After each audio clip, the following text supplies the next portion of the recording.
បងប្អូនជនរួមជាតិអើយចូលនាំគ្នាឈប់យំទៅព្រោះតែខ្ញុំមិនចង់ឃើញខ្មែរក្រោមសម្រក់ទឹកភ្នែកលើទឹកដីដូនតាខ្លួនឯងនឹងហើយបាទជាខ្ញុំសម្រេចចិត្តយកជីវិតរបស់ខ្ញុំ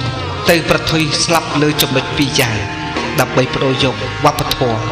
ទំនៀមទម្លាប់ប្រពៃណីជាតិដោយសិទ្ធិសេរីភាពជូនបងប្អូនខ្មែរក្រៅវិញឲ្យទាល់តែបានរីឯចំណុចទី2នៃការសម្រេចចិត្តរបស់ខ្ញុំនោះទី1គឺខុស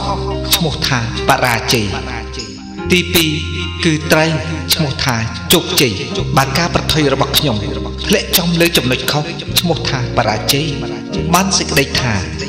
វាសនាខ្មែរក្រៅចប់ត្រឹមនេះហើយតែបើការប្រថុយរបស់ខ្ញុំធ្លាក់ចំលើចំណុចត្រូវឈ្មោះថាជោគជ័យវិញបានសេចក្តីថាវាសនាខ្មែរក្រៅ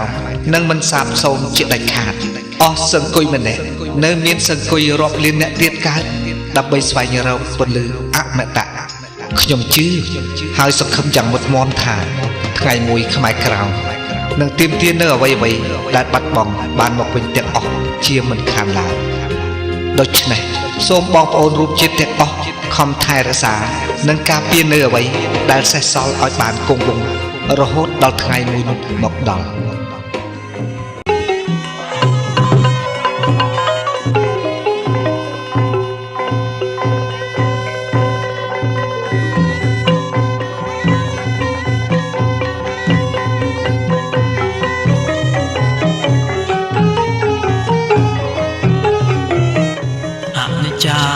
វាសនាសង្ខារមិនទៀងជួនរាំងជួនភ្លៀងមិនទៀងសោះឡើយមិនថាបំសัตว์ក្តីវិបត្តិមានគ្រប់អាត្មា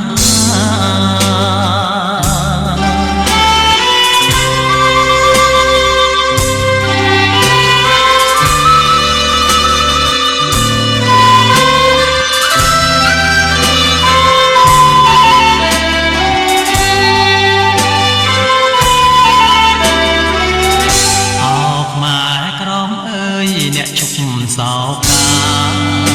ខ្ញុំស្លាប់ព្រោះជាតិសាសនាជាចំណាប់នេខិតស្លាប់តែរូបកាយ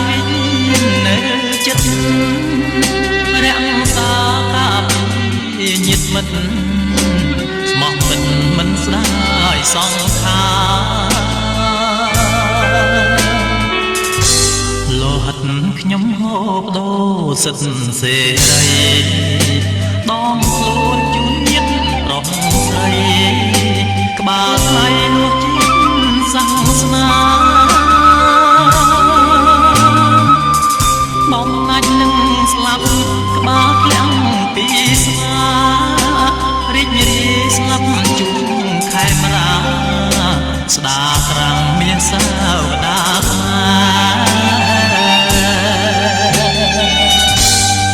រឿងរ៉ាវខ្មែរកម្ពុជាក្រោមមិនតន់ចប់ទេព្រោះអីនៃខ្មែរតែក្រោមគេសាមគ្គីស្មោះត្រង់ជាត្រង់ថាត់ទេយូរឆាប់គង់តាបានដល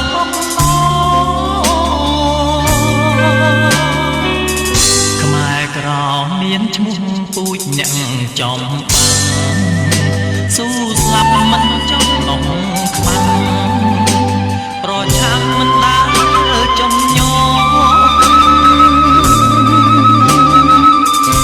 រួបរวมសាមគ្គីមួងជាងរវងបីសិតត្រូវប៉ុនផងក៏បងមិនបានសម្រេច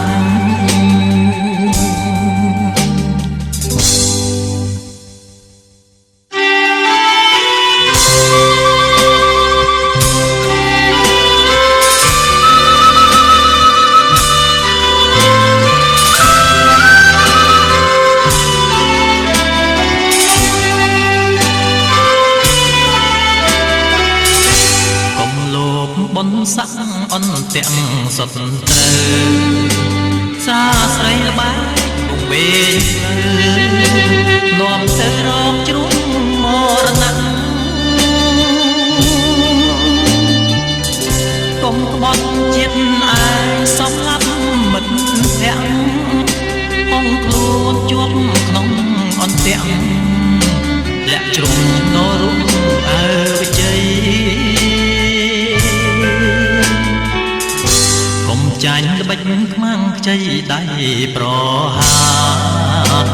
មៀងប្រាក់បនសាក់ស្រីស្រាស្រវាបាត់ញៀនប្រុសស្រីទុំបីមានក្រអត់មុតខណ្ឌស្ដីរក្សាការពីផែនដីក្នុងស្មារតីជាតិនិយមរក្សាទំនៀមទំលាប់ព្រះពុទ្ធសាសនានឹកគុណតូនតាចូលឆ្នាំបញ្ជុំវប្បធម៌អក្សរសាស្ត្រជាគ្រឿងតមសម្រាប់ត្រទ្រង់ជាតិនឹងខារាភារកិច្ចខ្ញុំធ្វើសាងបនកោសលសូមឲ្យខ្លាចជាបន្តគំរូដល់ម៉ែគ្រប់គ្នាដក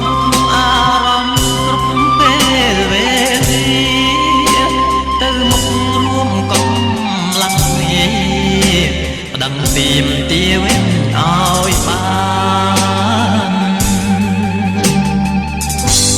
ប្តឹងទាមទារវិញឲ្យបាន